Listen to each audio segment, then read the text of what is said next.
Hace 900 años Dante Alighieri escribió la Divina Comedia, o como nos recuerda el sabio José María Micó, escribió solamente la Comedia.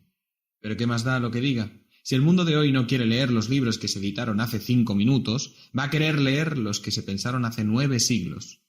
Y por eso hoy me dirijo a vosotros, tímidos oyentes y clientes de este viejo café destartalado, porque todo lo que diga importa poco.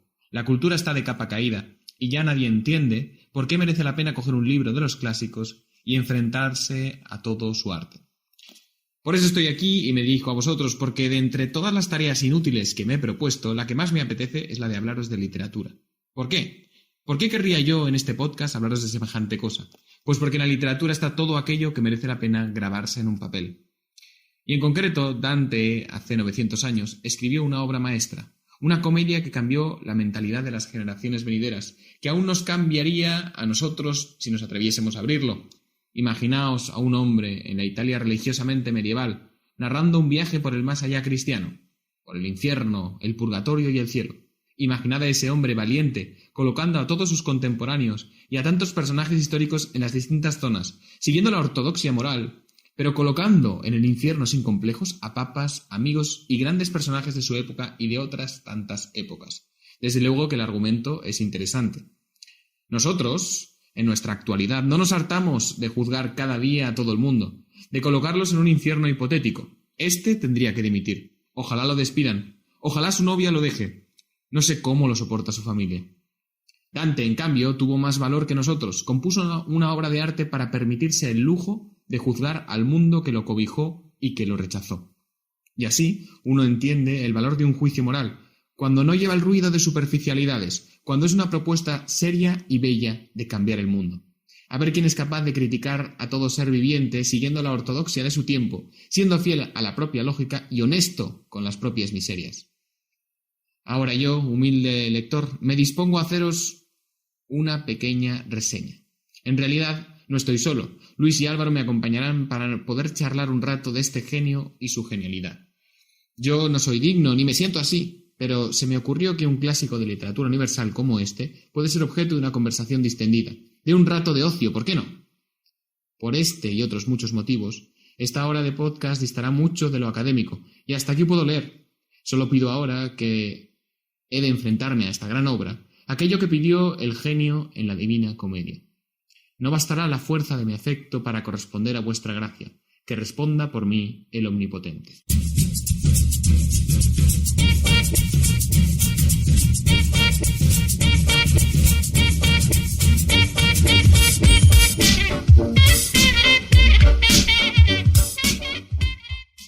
Estamos aquí con Jaime. ¿Qué tal, Jaime? Hola, ¿qué tal? Muy buenas. Y de invitado especial tenemos a Álvaro. ¿Cómo estás, Álvaro? Hola, buenas noches. Muy bien. Venimos a hablar esta vez de literatura y en concreto vamos a hablar del infierno de Dante. Para eso, Jaime se ha preparado especialmente la sesión de hoy y bueno, nos va a introducir exactamente por qué el infierno de Dante, que está dentro de la Divina Comedia de Dante, justamente, es tan importante y porque es una obra cumbre y porque debería interesarnos a todos. Sí, efectivamente. O sea, yo incluso diría que vamos a empezar hablando de literatura y vamos a acabar hablando de la vida y de la moral y de las costumbres incluso de nuestra época. Porque aunque la Divina Comedia sea una obra del siglo XIV, nos dice muchísimas cosas del mundo actual. Y por eso creo que es importante que aunque hablemos de una obra que es un clásico universal, pero a la vez es un tocho de la antigüedad o de que nos queda lejos, merece la pena tratarlo hoy en este podcast. Sí. Bueno, entonces yo, si queréis, empiezo un poquito con una introducción un poco básica, porque al final tenemos que situarnos un poco para poder hablar de la obra y Dante Alighieri, que es el autor, en el fondo es un florentino, un italiano del siglo XIII-XIV. Él nace en 1265 y muere en 1321, que por lo que vemos es una época que nos queda lejana en el tiempo. ¿Qué edad tenía más o menos cuando murió? Pues aproximadamente unos 60 y... No llega a los 60 años, 59. Que es bastante, ¿no? Para la época. Es bastante para la época. Bueno, a ver, hay que tener en cuenta que la mortalidad infantil era muy elevada y digamos que la esperanza de vida, si conseguías superar la infancia, no tenía por qué ser baja. Pero sí, más o menos en los 60, 70 la gente digamos que estiraron la pata. Pero bueno, Dante es un personaje que al margen de su vida cotidiana enmarca por su obra. Y su obra literaria en general, tienen bastantes escritos, tanto en poesía como en prosa, que son muy importantes para la literatura. Pero en concreto, la Divina Comedia es una obra que ha pasado a la historia porque, y por eso quiero tratarla aquí, porque en el fondo es una crítica al momento en el que él vive, a todas las personas que le rodean, tanto políticos como papas, como obispos, como amigos, poetas, como maestros. Digamos que él pone en el juicio o juzga a un montón de personas que le rodeaban en el momento, ¿no? Y lo hace sin ningún complejo, sin ningún... O sea, lo divertido aquí, ¿no?, es que Dante Alighieri escribe una obra en la que vamos a tratar ahora, y una de las partes de esta obra es el infierno, y en el infierno pone a quien le da la gana, que es en el fondo es una sátira, ¿no?, de juzga de las personas que él conocía. Entonces pone diferentes círculos del infierno y va colocando a personas que lo conocen y dice, mira, este está aquí, este está cual, este es mi conocido. Y sobre todo pone especial énfasis en los papas de entonces, ¿no? Los papas del Renacimiento, ¿verdad? Bueno, es curioso lo de los papas. Digamos que no es el único tema que trata, pero sí que es verdad que teniendo en cuenta que hoy en día tenemos bastante etiquetada la época de la Edad Media como una época en la que todos creían lo mismo, todos eran católicos, todos iban a misa. Y lo cierto es que a pesar de una misma creencia, de que nadie se salía del dogma, Dante aprovecha el margen que tiene para ser furibundamente crítico con quien puede, sea papa, o laico, o sacerdote, o quien sea. No deja títere con cabeza, que se dice. Pero es una crítica muy feroz, en el sentido de, o sea, poner al papa en el infierno. O sea, creo que hay peores cosas que puedes decir de él. Bueno, y eso tiene su explicación. Vamos a hablar un poquito de la historia vital de Dante y por qué, en el fondo, él aprovecha para hacer esta crítica. No sé si tenéis un poquito de idea, pero más o menos la Italia medieval es una Italia bastante especial dentro de la Europa de la Edad Media, porque a diferencia del resto de la Edad Media, Italia no se organizaba por monarquía, se organizaba a través de ciudades libres, más o menos. Había alguna monarquía por ahí suelta, ¿no? Pero lo general en Italia era que se organizase a través de ciudades libres controladas por burgueses a través, bueno, pues incluso había repúblicas como la de Venecia, había ciudades simplemente pues que se organizaban a través del ayuntamiento, que luego era fiel a un emperador o a un rey externo, pero más o menos se autogestionaba. Para decirlo así de una manera simple, Italia era como la región burguesa, donde controlaban un poder urbano, moderno, y donde se daba pie pues a una economía moderna capitalista con una mentalidad moderna para la época, y Dante forma parte de esa mentalidad. Bueno, y entonces precisamente en esa Italia hay un conflicto en el que no vamos a entrar, un conflicto político que es aquellos italianos que están a favor del Sacro Imperio, para hacernos una idea, del Imperio Austriaco, y aquellos que están a favor del papado. Los que están a favor del imperio son los gibelinos, los que están a favor del papado son los güelfos. Dante en principio forma parte de los güelfos, pero es que a su vez los propios güelfos tienen una división interna entre los güelfos blancos, que no eran tan partidarios del papa, y los güelfos negros, que sí que eran acérrimos defensores del papa. Y Dante forma parte de los güelfos blancos. La cuestión es que la ciudad de Florencia, que es la ciudad de Dante, fue gobernada por unos y por otros en una serie de acontecimientos que no merecerá la pena explicar. Pero, bueno, Dante llega a un punto en su vida, en concreto antes de cumplir los 70 años, en la década de los 90, 1290, en los que tiene un poder político en la ciudad de Florencia. Y él decide, como político, pues exiliar a una serie de güelfos blancos y de güelfos negros, una decisión salomónica, podríamos decir. Y, bueno, eso le provoca pues una mala fama entre los dos bandos. Y hay un momento en el que los güelfos negros se hacen con el control total del poder gracias al Papa Bonifacio VIII. Y Dante queda señalado como persona non grata, persona que debe ser expulsada de la ciudad cuanto antes. Dante se exilia en el 1300 y no volverá a pisar Florencia nunca más. Su vida. ¿Y cuándo escribe la obra de la Divina Comedia? Y precisamente la Divina Comedia es una obra que escribe durante el exilio. Más o menos los expertos la cifran entre 1306 y 1321, en esa época de exilio. De hecho, él escribe el último verso antes de morir. Por eso digamos que las represalias no son en ningún caso significativas, porque muere al acabar la obra. Es un político curioso, ¿no? Que ahora no vemos estos, que es un poeta / político. Efectivamente. ¿Quién encontrarías en el Congreso de los Diputados ahora que es poeta a la vez? Y un poeta del nivel de Dante, ¿no? Una obra que se sigue leyendo en el siglo XXI. Exactamente, a pesar de que hoy en día en el Congreso de los Diputados de España todo el mundo cite a Machado, nadie lo ha leído, o la gran parte no lo ha leído. O sea, más allá de la frase que citan, ¿no? Efectivamente, caminante no hay camino. Se hace camino y esto respalda mi teoría. Hoy es siempre todavía. Sí, todas estas frases de Machado que se usan y se manipulan. Y al final es cierto, no hay pocos poetas que se dedican a la política y Dante sí que era uno de ellos. Y lo curioso es que digamos que la poesía no le causó ningún problema en su juventud y la política fue la que le causó sus problemas más importantes. Y exacto, efectivamente. Y gracias a los problemas que le causó la política, pues mira, logró una obra de arte que es importantísima y que es capital en la literatura universal. ¿Por qué se llama la Divina Comedia? Bien, esto es muy interesante también. Digamos que Dante, bueno, en la época en general no había un afán por titular una obra de arte en concreto, no había un título porque en el fondo los libros no se hacían para venderse, no había imprenta y los libros se escribían y se difundían de una forma más rudimentaria, de manera oral o de manera a través de manuscritos, a través de las cortes. Se había que copiarlo a mano, claro. Efectivamente, entonces, claro, no era, digamos, un producto de consumo que tú fueras a vender y que necesito un título con gancho para venderlo, no. Entonces Dante habla de su obra como una comedia. Y digamos que con el paso del tiempo y distintos lectores, entre ellos un tal Giovanni Boccaccio, que es otro gran autor de la literatura... El Decamerón. Exacto, que también tendríamos que hacer un podcast sobre el Decamerón, porque también tela marinera. Ahí también hay crítica para tomar y regalar. Pues este autor del Decamerón, que es Giovanni Boccaccio, que es un fanático de Dante y es un aficionado increíble de Dante, copiando sus textos, en unos manuscritos habla de esa comedia como divina.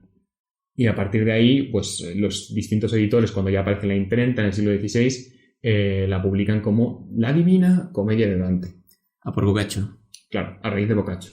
Entonces, claro, se fijó el nombre de Divina Comedia, pero en el fondo Dante lo llama comedia. Y nuestro editor español, el último que ha sacado una edición de la Divina Comedia, que es José María Micó, a quien yo le debo mucho. Gran profesor de la Universidad Pompeu Fabra. Gran profesor de la Universidad Pompeu Fabra. Yo lo he tenido profesor y la verdad es que vale la pena.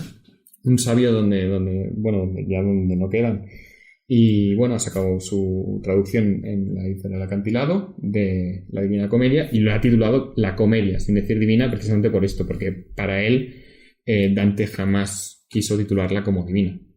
Pero sí que es interesante el título de comedia, porque al fin y al cabo Dante habla del infierno, habla del purgatorio, habla del cielo. En principio no es una obra con la que te quieras tronchar de risa, ¿no?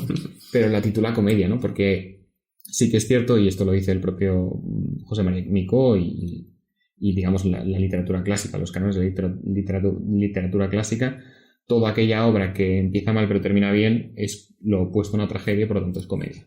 Y esto es comedia. Y bueno, sí, claro, al fin y al cabo la comedia, en el fondo, hoy en día entendemos comedia romántica, comedia de costumbres, pues como una película donde te ríes, pero no tiene por qué ser así, simplemente es una película donde todo acaba bien. De hecho, muchas empiezan relativamente bien y acaban mal. Sí, hoy en día hay comedias que terminan mal, incluso empiezan mal también, depende de quién las produzca y quién las distribuye.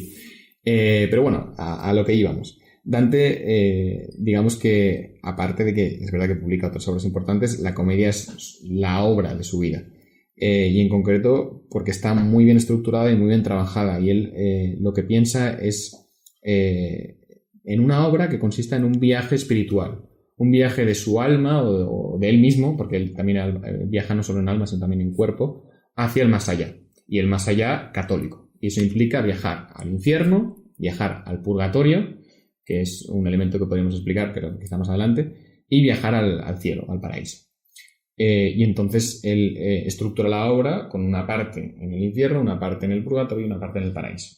Y todo a través de lo que más le marcó en su vida, que es el amor por una mujer llamada Beatrice, que significa la que hace beata, la que hace felices, la que hace santo. O sea, su propio nombre, claro, ya te hacía santo y... Claro, sí, de hecho Dante en la vida nueva que es una obra anterior que narra la historia de amor con Beatriz, dice: Beatriz era aquella a la que aquellos que la veían y no sabían su nombre ya la llamaban Beatriz, porque les hacía felices. O sea, no dice porque les hacía felices, pero ya se entiende, ¿no?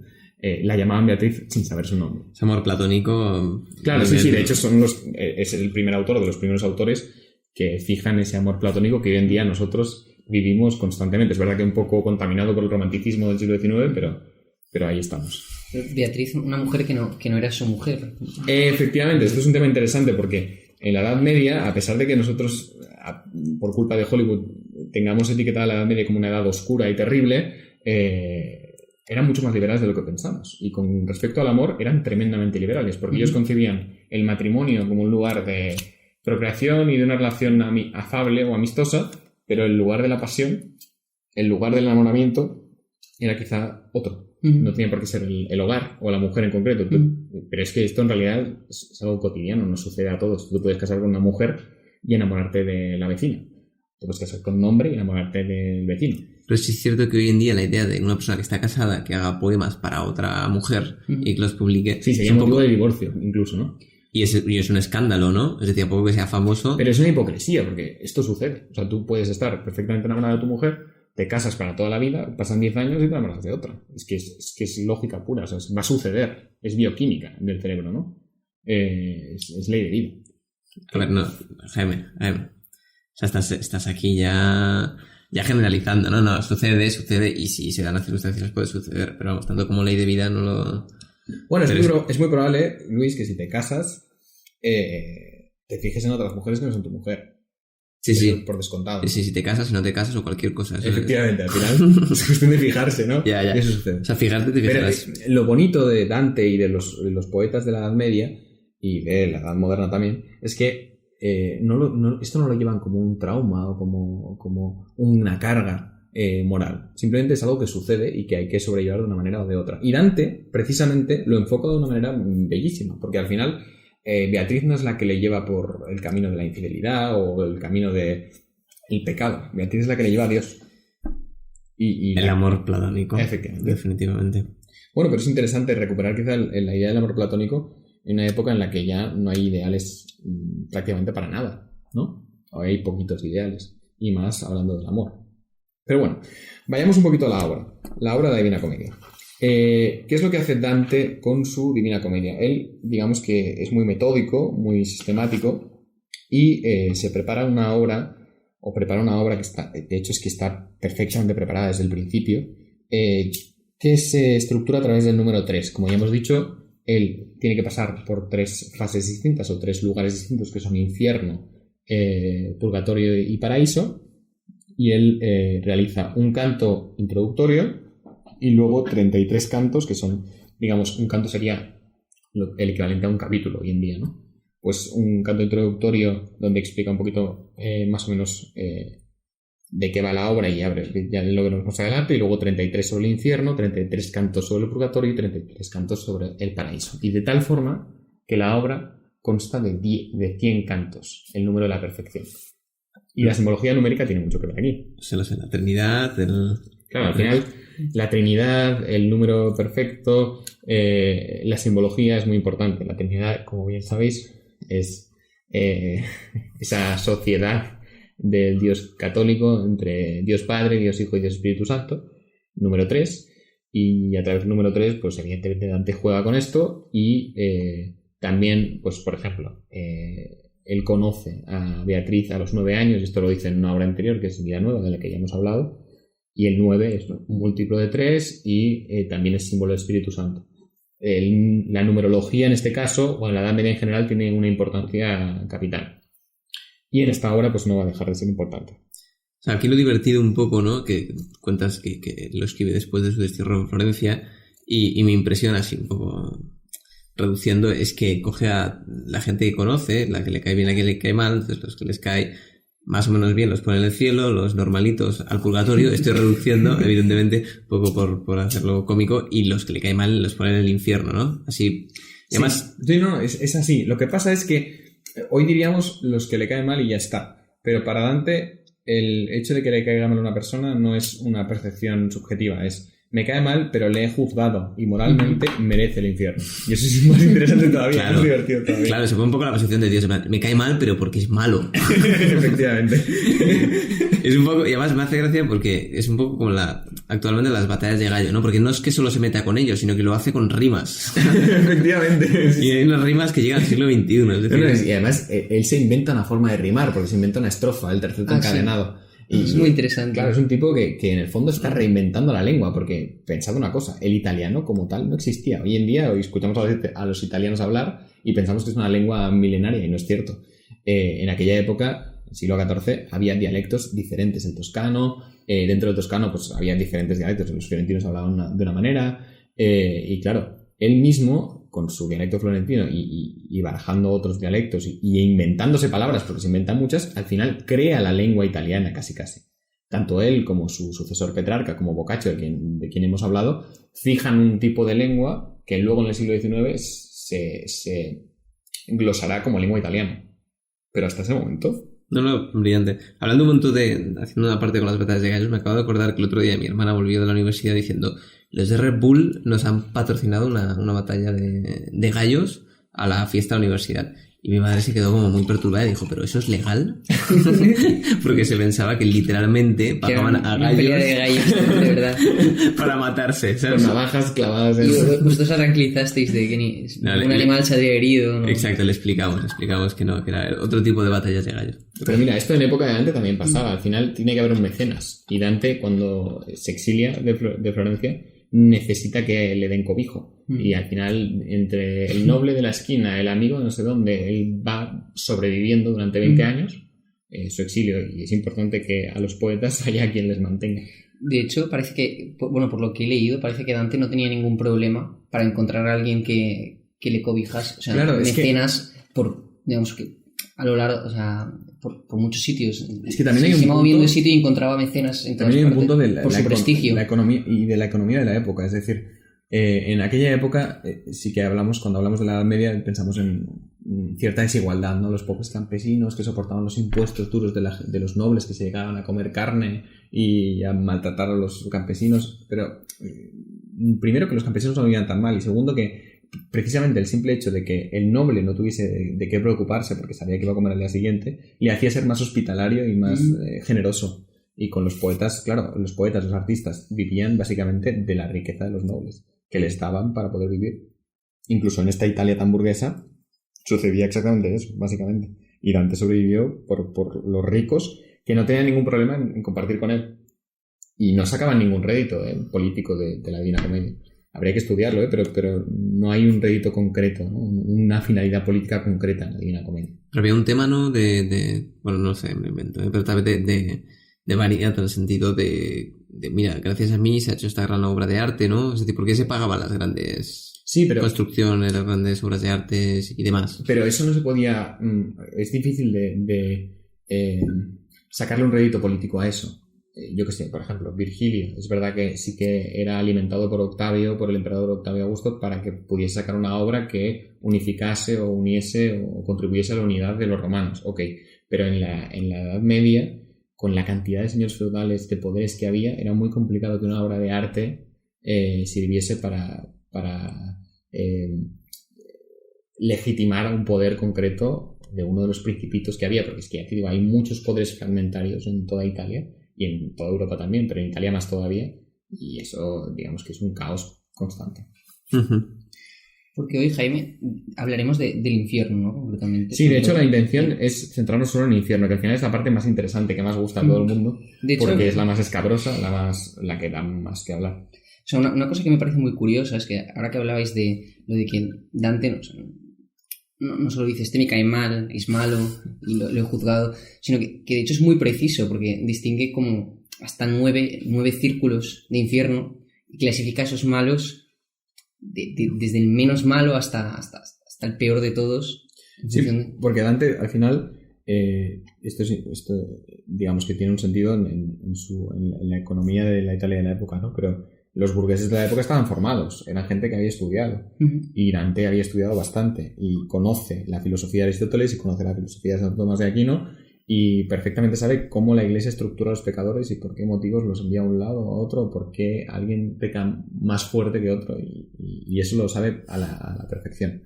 Pero bueno, centrémonos en el inicio, porque Dante escribe la Divina Comedia, según él mismo, porque se encuentra en un periodo de crisis. O sea, para que veamos que no es una justificación, o sea, no busca criticar y ya está. Simplemente que él dice que él mismo, personalmente, está en crisis. Dice, estoy en la mitad del camino de mi vida, digamos la crisis de los 40, para que nos entendamos, y tal cual, es así, o sea, porque en esa época más o menos se entendía que se vivía más o menos hasta los 70, 60, y él justo tenía 35 por ahí, y es eso, o sea, es la crisis de la mediana edad. Y dice, y claro, y me encuentro en una crisis, y él ya habla con alegorías, ¿no? Estoy en una selva, no sé a dónde ir, y de repente se me aparecen 3 fieras diferentes. Un lince, una especie de lince, un león y una loba. Y además que le aparecen de manera sucesiva, ¿no? Y esos son, los expertos dicen que son alegorías de pecados. El lince de la lujuria, el león de la soberbia y la loba de la avaricia. Pero bueno, da igual, porque no se han puesto de acuerdo los expertos. La cuestión es que él dice que hay un momento de su vida en el que se encuentra perdido y se le aparece el mal. Y ya está. Y en ese momento, en esa selva, aparece una persona que lo salva, que lo rescata. Y esa persona es el gran poeta latino, gran poeta romano, Virgilio. Y Virgilio le dice que no se preocupe, que lo va a llevar por un lugar, le va a hacer un viaje. Un tour por el infierno. Exacto, es tal cual. O sea, a mí personalmente me preocuparía. O sea, ¿puedes hacer tours? Así comienza la Divina Comedia. Leo la traducción de nuestro admirado José María Micó. A mitad del camino de la vida me hallé perdido en una selva oscura porque me extravié del buen camino. Es tan difícil relatar cómo era esta selva salvaje, áspera y ardua, que al recordarlo vuelvo a sentir miedo. Fijaos que él ya plantea que esto fue un viaje que tuvo en un momento concreto de su vida, ya ha despertado de aquel viaje y simplemente nos va a relatar, nos va a escribir qué ha sucedido ahí, como si fuera algo real, como si fueran unas crónicas de viaje que hizo, de un viaje que hizo. Es muy interesante, es una crisis y una introspección, ¿no? Un desarrollo de cómo él más o menos pues se va viendo a sí mismo, ¿no? O va inspeccionando sobre la crisis en base a todo esto, ¿no? Yo tengo una pregunta así, porque sé que solo vamos a entrar en el infierno y sé que Virgilio, hasta donde yo sé, pues es un filósofo no católico, por eso no puede estar en el cielo. Sobre todo Poeta, perdón. Pero que no le puede acompañar en el cielo. Y en el cielo le acompaña Beatriz. Que Beatriz es la novia esta, ¿no? La novia. Bueno, no llegaron a ser novios. Mal dicho, el amor platónico. Sí, el amor platónico. Entonces, claro, Beatriz tiene que estar en el cielo, ¿no? De hecho, el grupo poético de Dante, o la corriente literaria en el que podríamos enmarcar a Dante, aunque Dante es especial porque es un genio, es el grupo ellos decían que su poesía era el dolce stile nuevo, el dulce nuevo estilo. ¿Por qué? Porque ellos creían que habían tratado el amor y la poesía de una manera diferente y se les caracteriza por crear un arquetipo, un prototipo de mujer que es la donna angelicata, la mujer angelizada, hecha ángel, ¿no? Porque es una mujer que te lleva al cielo, es una mujer que te recuerda la divinidad. ¿Y le llegan a conocer o siempre se quedan un poquillo con la Por lo general, claro, siempre es todo muy platónico, pero lo interesante de Dante es que a pesar de que Beatriz es una mujer de la que siempre habla bien y que siempre tiene virtudes de las que poder hablar, Dante no deja de ser escabroso, no deja de ser realista. Tengamos en cuenta que habla del infierno, de pecados, de realidades muy, muy vulgares y muy dolorosas. ¿Pero qué dice Beatriz? Hoy la limosna de la misa ha sido menor. No, de Beatriz no dice nada malo, efectivamente. Pero sí que es cierto que Dante tiene una serie de obras que ahora se han editado como rimas, se han editado durante mucho tiempo como rimas, y tiene rimas satíricas, sensuales, vulgares, y no hay ningún problema en satirizar o en hablar de cosas vulgares. Pero cuando tiene que hablar de Beatriz, todo es divino, todo es elevado, todo es bondadoso. Bueno, la cuestión es que nuestro amigo Virgilio es un poeta latino, un poeta de la antigua Roma, que para Dante es muy importante. ¿Por qué? Porque digamos que hay 2 o 3 grandes poetas de la antigua Roma que a los humanistas o a los italianos del siglo XIV-XV les marca muchísimo, y uno de ellos es Virgilio. Por su uso del latín, que es un latín clásico, a diferencia del latín contaminado que usaban los clérigos o que usaban, digamos, los medievales, y porque las historias que cuentan son extremadamente buenas, ¿no? En Virgilio tenemos la Eneida, que narra el inicio del Imperio Romano. Es una mitología totalmente financiada por el emperador Augusto, pero es, digamos, a nivel narrativo es una barbaridad, es muy potente. El emperador Augusto, que es el emperador que está justo cuando nació Jesús, ¿me equivoco, no? Sí, justo cuando nació Jesús y muere, bueno, cuando Jesús era un adolescente. Bueno, la cuestión es que Virgilio, precisamente por eso, es considerado a veces como un pagano profeta de lo cristiano, porque precisamente la Eneida habla de una luz, bueno, una época mejor, y muchos exégetas cristianos lo han visto como una profecía de Jesucristo que vendrá.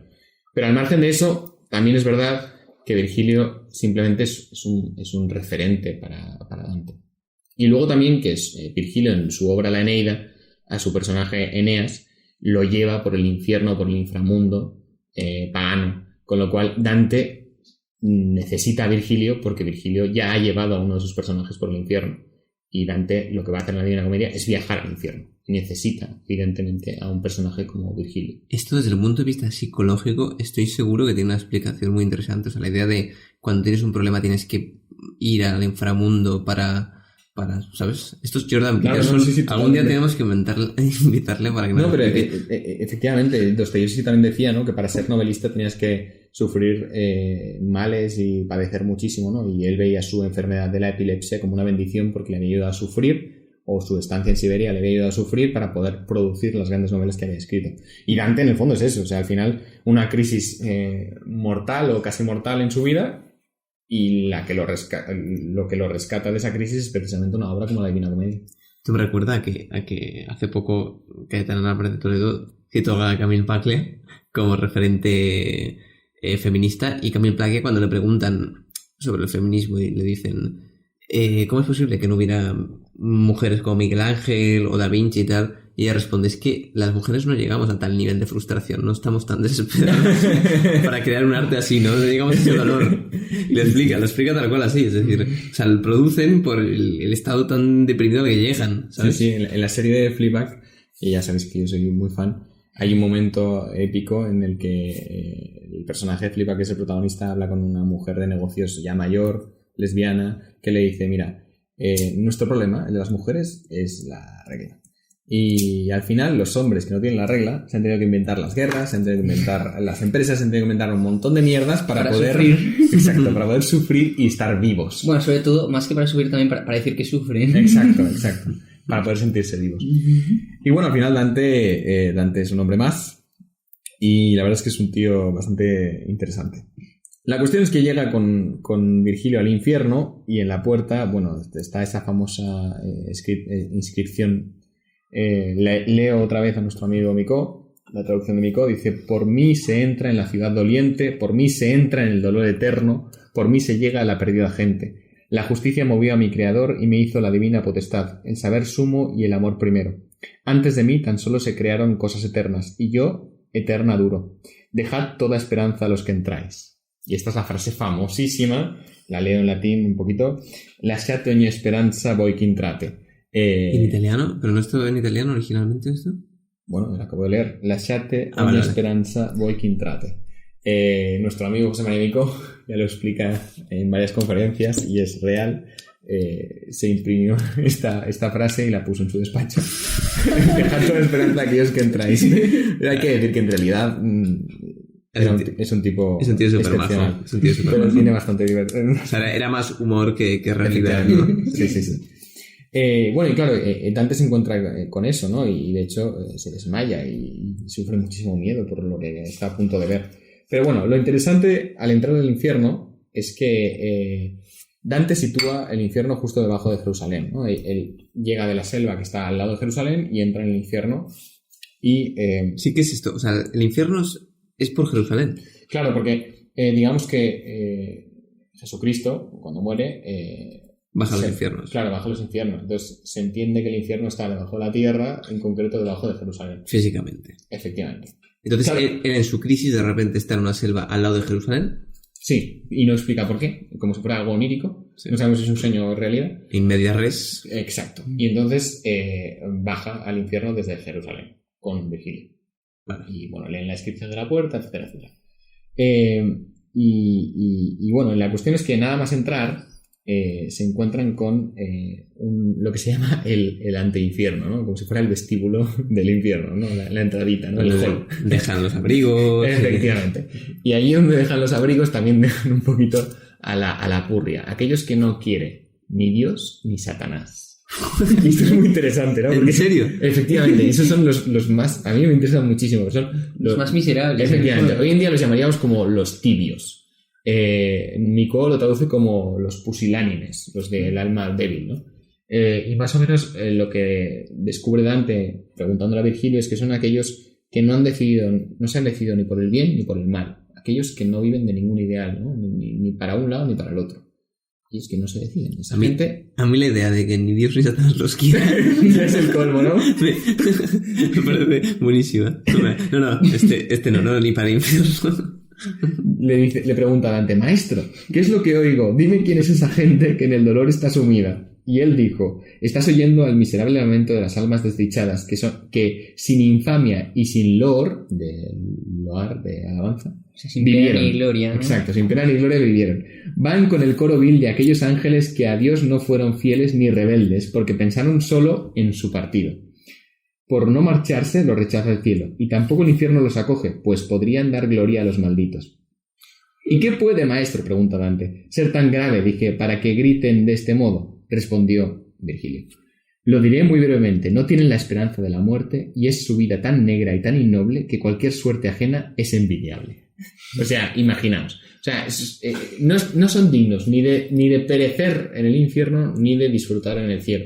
Son los tibios, aquellos que no se deciden ni por un ideal ni por otro, ni por el bien ni por el mal. Esa gentuza, tú seguro que conoces a gente. No, Luis, de verdad. O sea, a mí me pone nervioso. Yo, alguien que polemiza conmigo, gente que discute porque piensa lo opuesto a mí me genera cierta admiración. Oye, esta es una persona valiente. No, estás de pensar. Estás en el círculo persona, 7 del infierno. Esa persona que te dice, después de 2 minutos de debate, bueno, pero eso es lo que tú piensas. Cada uno pensamos distinto y ya está. Yeah. Cada uno tiene su verdad. Es cuando... Efectivamente. Mierda. Ahí dices, madre mía, el hall del infierno te espera. Y es cuando el diablo se gira y dice, mira, yo contigo no quiero nada. Y Dios y el diablo se alejan. Efectivamente. Sí, ¿no? Y es muy interesante porque normalmente cuando pensamos en la fe católica, siempre pensamos en el castigo de los malos y en la recompensa de los buenos, pero el Dios cristiano, el Dios de la Biblia, habla mucho de los tibios, Sí, de los que se quedan. De hecho dice que les escupirá de su Efectivamente, boca. los tibios los escupirá de su boca, reza la Biblia. O sea, hay un sector de la población que las va a pasar canutos precisamente por no decidirse. Y de hecho, la pena que sufren estos, en concreto estos tibios, porque en el infierno de Dante todos sufren alguna pena para compensar o para sufrir el castigo, tienen que pagar su mal de alguna forma, ¿no? Pues la pena que sufren estos tibios es... La indecisión. bueno, pero la indecisión plasmada de una manera gráfica, o sea, porque Dante al final nos habla con metáforas, ¿no? Y entonces pinta a los tibios, a los pusilánimes, en un círculo, siguiendo una bandera, un estandarte, sin símbolo alguno. Y ese estandarte va moviéndose de un lado a otro y los va moviendo de un lado a otro. Y ellos corriendo detrás del estandarte. Y ellos corriendo sin ninguna... Pero esto es antes del limbo. Esto es antes del limbo, efectivamente, del antiinfierno. Sí. No es que tengan un sitio de más dignidad, ¿eh? Pero esto no es un círculo del infierno. Efectivamente, no es un círculo del infierno, no cuenta como un círculo del infierno. O sea, es tan indigno que no tienen ni sitio en el infierno. Imagínate. Yo tengo cosas encontradas con esto porque al final no sufren allá. Bueno, a ver si una banderita comparado con... Pero perseguir es algo agotador, perseguir además algo que... Ya, un estandarte que sin símbolo... Claro, no, o sea, es una pena, o sea, es una desgracia, porque al fin y al cabo si estás en el infierno, como mínimo, oye, mira, estuviste allí por algo en concreto, pero es que esta gente es gentuza. No hay más. Vale, entonces sigue adelante, ¿no? Sí, de hecho, ahora siguen unos cantos bastante fluidos, Voy a hacer un poco de estructura para que nos hagamos un poquito la idea de cómo funciona el ¿Qué infierno. te refieres con cantos fluidos? Bueno, me refiero a que hay un canto por pecado, más o menos, ¿no? En este canto, en este círculo, están los lujuriosos. En este siguiente están los avaros. Explico un poco cómo funciona el infierno. El infierno, se estructura, pues eso, con un anteinfierno, una antesala donde están los tibios, y a partir de ahí hay 9 círculos donde, en cada círculo reside un tipo de pecador concreto. En el primer círculo es el limbo, es el que a ti te apasiona, donde están los no bautizados. En el segundo círculo, ¡Chan, chan! el quinto canto, están los lujuriosos, un círculo que a mí me interesa bastante. Pero porque, entendemos que la gravedad del pecado es menor en la medida en que está más lejos. Esto ahora lo explico cuando termine. En el tercer círculo están los golosos. En el cuarto círculo, los avaros y los pródigos, que esto es una cosa interesante. Avaro es el que no quiere gastar, pero el pródigo es el que gasta demasiado. Sí. Y están en el mismo círculo. Yo me enteré porque hay un delito del Código Penal, que es, estudiando Derecho Penal sobre la prodigalidad, ¿no? Efectivamente. Y yo pensaba, porque yo conocía la nota del hijo pródigo, pero no sabía que el hijo pródigo era porque había gastado demasiado. Pensaba que Mucha gente se confunde, dice el hijo prodigio. No, el hijo prodigio es el hijo pródigo, porque dio todo el dinero de su herencia, es muy cabrón. Hay una cosa que yo no entiendo, que es que he visto que por un lado están los pródigos en el círculo en el que están con los avaros, pero por otro lado, en el círculo de los violentos, dentro del subcírculo de los violentos contra sí mismos, están los dilapidadores. No sé si lo has visto tú. Sí, suicidas y dilapidadores. Está el suicidio y los dilapidadores. No sé muy bien la diferencia que debe haber entre pródigo y dilapidador, porque dilapidador al final también es derrochar, pero quizás a un nivel, a una magnitud más. Efectivamente. Es un agravante, ¿no? Es un agravante, como el Código Penal, claro, abuso, agresión sexual. Es que da mucho que el que dilapida es el que gasta. O sea, quizá pródigo es el que da, o sea, se gasta, pero quizá el dilapidador es el que hasta la autodestrucción. Efectivamente, ¿no? hasta el fin. Porque ellos están en el mismo círculo que los suicidas. Pero bueno, vamos con ello. Sí. Como decía, cuarto círculo, avaros y pródigos. Quinto círculo, iracundos y perezosos, que esto es muy interesante, porque yo padezco de los dos defectos y me interesa. Sexto círculo, los heréticos, del cual yo creo que no padecemos ese pecado de la energía, ¿no? Quizá Joaquín, que está... Joaquín no ha podido venir, pero probablemente reconocería cierta herejía. Sí. Después, el séptimo círculo... Bueno, luego ya pasamos al séptimo círculo, ya es un poco más complejo, ¿no? Porque están los violentos.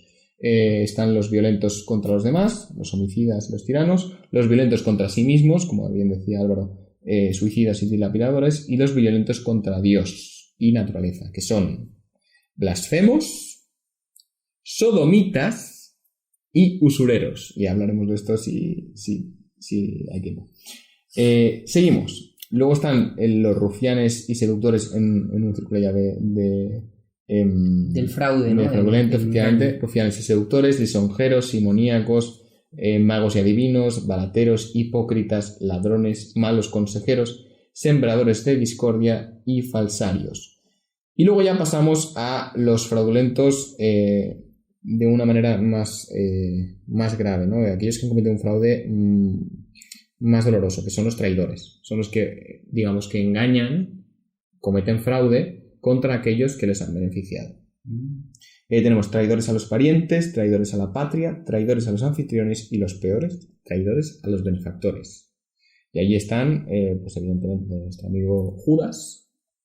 Iscariote, no confundir con Tadeo. Pobre, Tadeo. ¿Tadeo es santo o no? Judas Tadeo. Sí, claro. San Judas Tadeo. Sí, tiene una carta, de hecho, nosotros de los apóstoles. Sí, perdona. Cambio Iscariote no.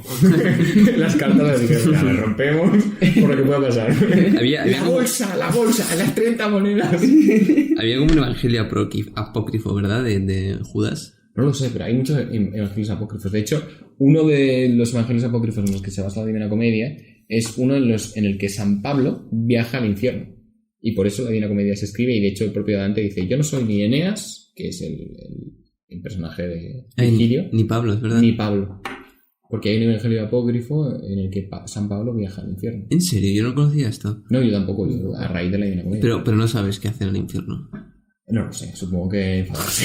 Como siempre, ¿no? San Pablo es un poco enfadica. Escribe cartas. No, es un tío muy grande. Cartas al infierno de San Pablo. Aquí estamos a favor de San Pablo. Sí, pero estamos a favor, pero yo quiero leer las cartas del infierno de San Pablo.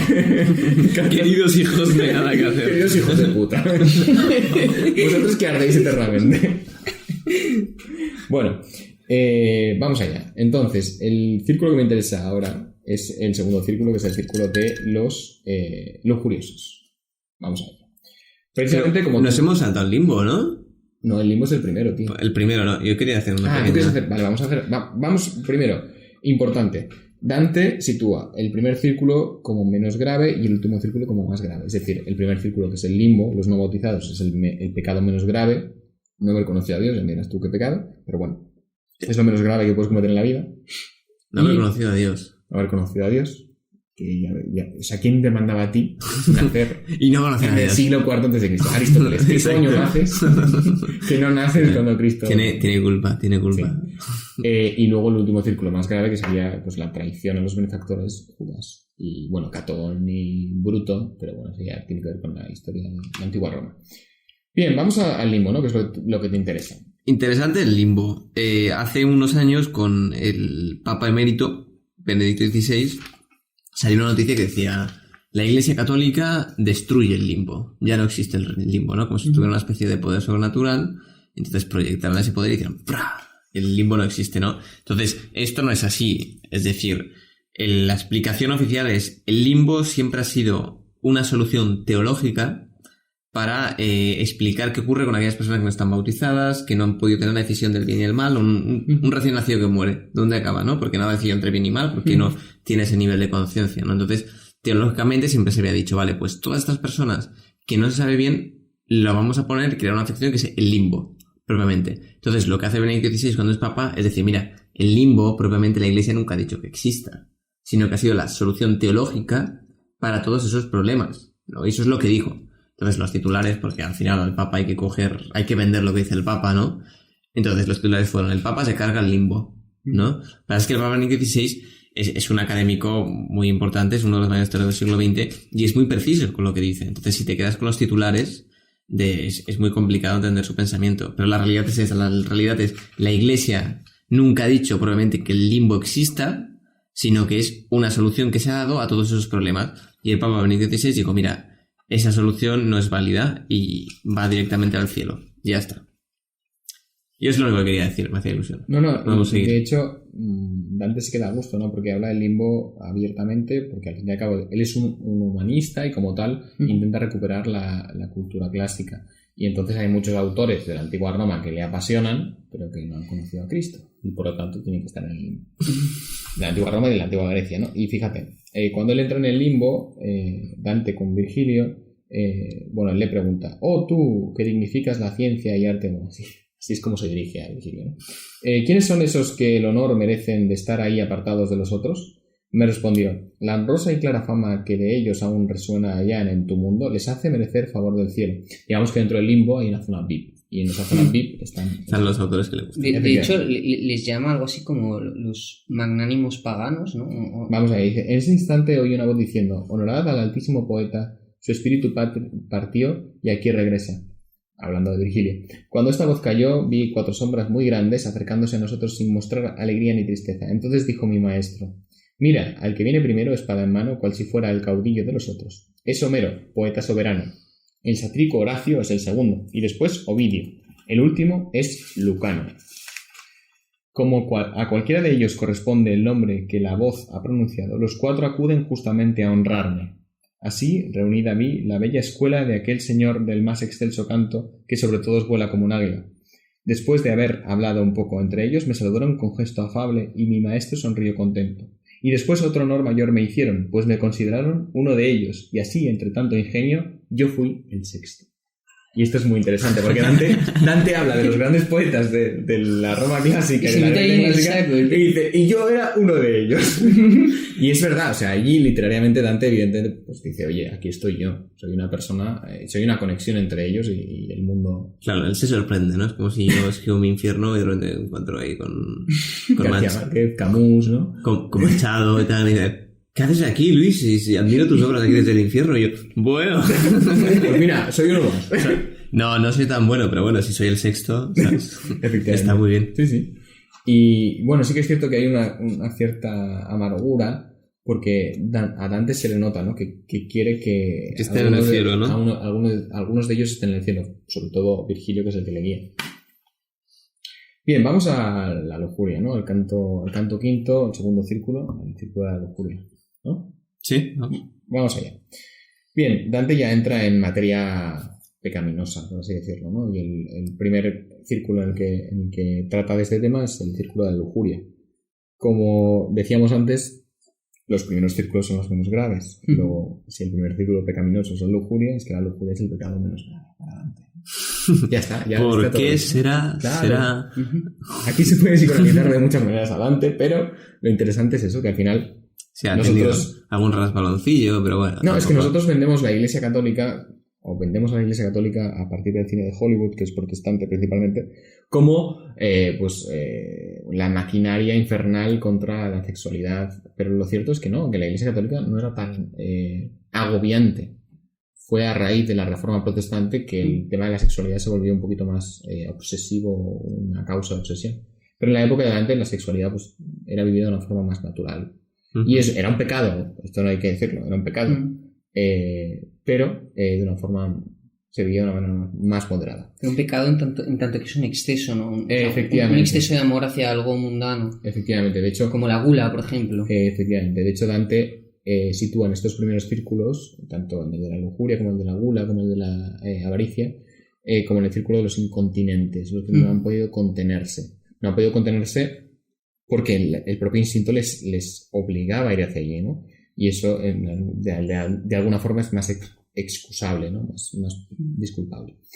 Bien, vamos allá porque esto es interesante, porque cuando habla de lujuria no habla de entrar en internet y buscar cosas guarras, sino que habla precisamente de el amor. Si no existe la imprenta, yo creo que internet. No, pero tenían sus medios, ¿eh? No vamos a ver. Los dibujos, ¿verdad?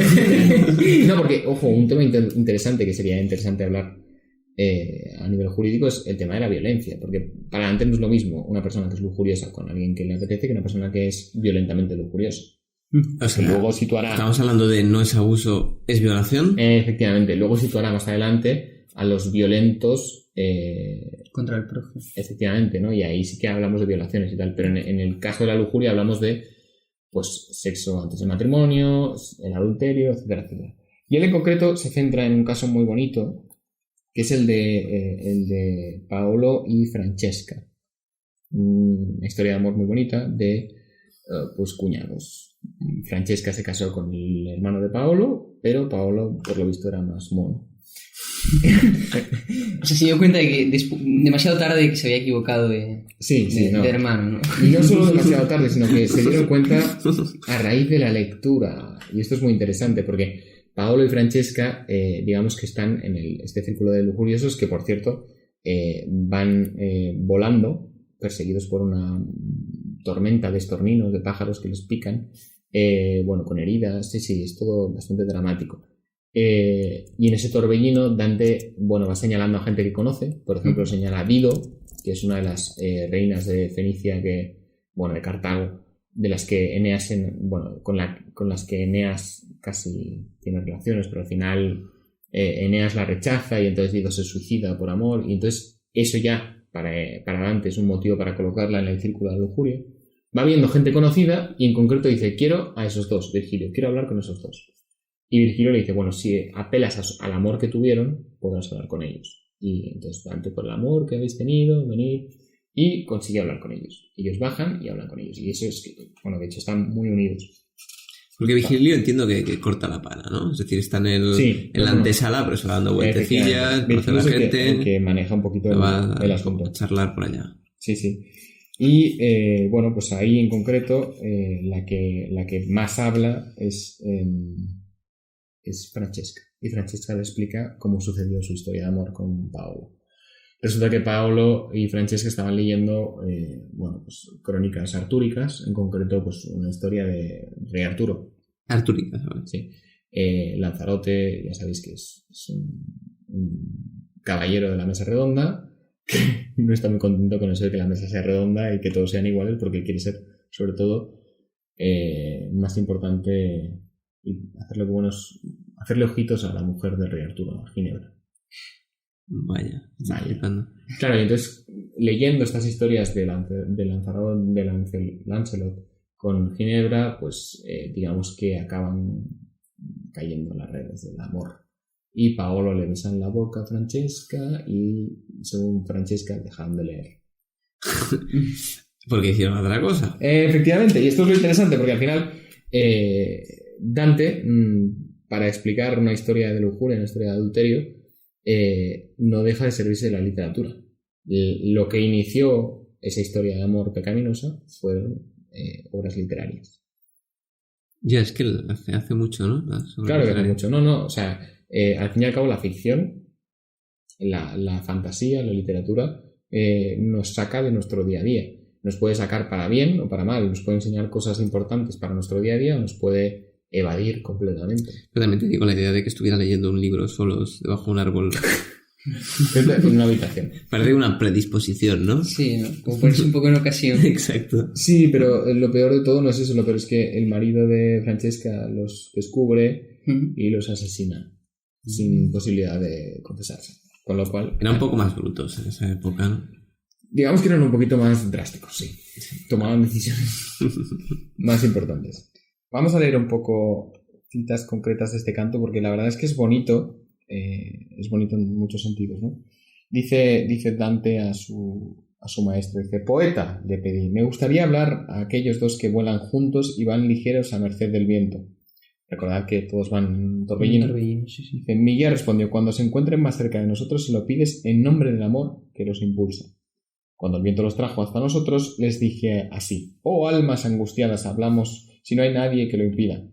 Como palomas que el deseo llama y al nido acuden con abiertas alas, llevados por el aire y por el ansia, así, dejando el escuadrón medido por la bruma, vinieron a nosotros atendiendo mi ruego afectuoso. Oh cortés y benigna criatura que cruzando esta niebla nos visitas. El mundo se tiñó de nuestra sangre y, si estuviese Dios de nuestro lado, por ti le rogaríamos, pues vemos que te inspira piedad nuestra desgracia.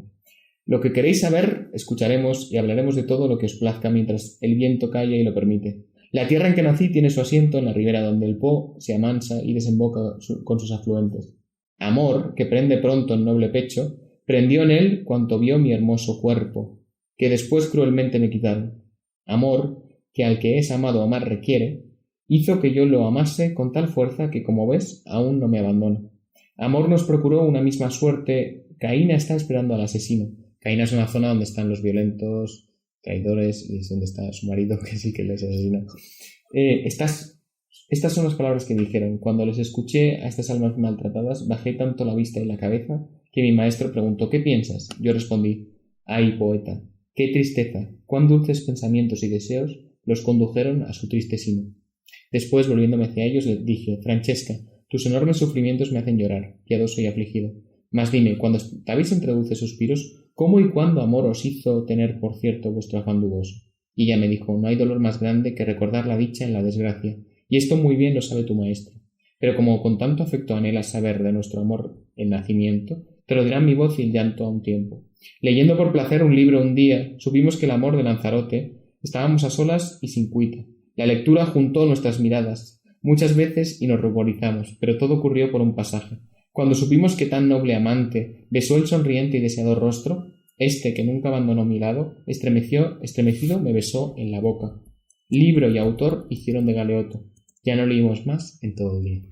Claro, al final es muy interesante porque, claro, Dante está explicando que Paolo y Francesca se enamoran, o digamos que se enzarzan, se lían, por la lectura de las historias de Lanzarote, las historias de Lancelot, y Dante en el fondo ha sufrido la misma tentación, porque él, cuando ama a Beatriz, evidentemente tiene un momento en el que piensa en poseerla, piensa en desearla como para sí.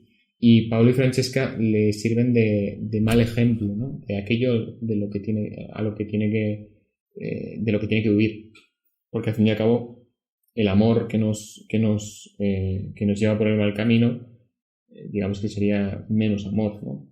Y es muy interesante como Dante mismo pues nos expresa el sufrimiento que él llevó por Beatriz de esta forma, ¿no? Hablando de una historia concreta que él apenas vivió, porque Paolo, que es Paolo Malatesta, vivió en su Florencia natal, pero creo que coincidieron de jóvenes, pero él en el fondo no los conoció.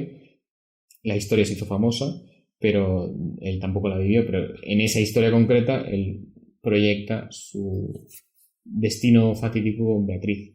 ¿Por qué no la poseyó? Pues porque las historias así acaban mal. Muy bien, pues ya estamos llegando al final del podcast. Entonces nos faltaría por acabar el resto de círculos. Ya en otra ocasión, a ver si podemos entrar, sobre todo también en el purgatorio y el cielo, que tengo cierta curiosidad. ¿El cielo tiene círculos también, no? Bueno, el cielo también tiene ciertas zonas, o sea... ¿No son círculos? Sí, o sea, dependiendo del... O sea, por ejemplo, en el purgatorio son círculos pues, que se llaman cornisas porque es una montaña. En el cielo son esferas, pero más o menos son círculos, ¿vale? Y es en función de la santidad, entiendo, porque en el infierno al final de todo está el diablo ahí. Efectivamente, en el cielo tanto más cerca estás conforme más santo has sido, ¿no? O más bueno has sido. Pero es muy interesante el cielo porque es casi todo filosófico. O sea, desde el punto de vista narrativo es un coñazo porque hay gente que le interesa menos porque hablan mucho de filosofía, pero este tema lo tratan. ¿Por qué tú estás aquí y no estás en el primer círculo? ¿No? Y Dante hace mucho esta pregunta. Y la respuesta es muy interesante porque en el cielo no hay tanta diferencia.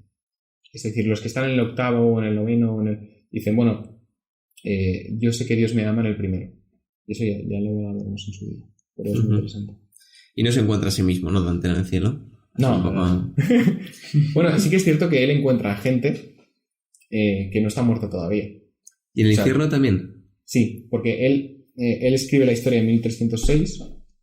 pero sitúa la historia en 1300. Él habla de que empieza la Divina Comedia en 1300. Ese viaje empezó en 1300. Total, que pone a gente en el infierno que no está muerta todavía en el 1300, pero sí que está muerta en el 1306.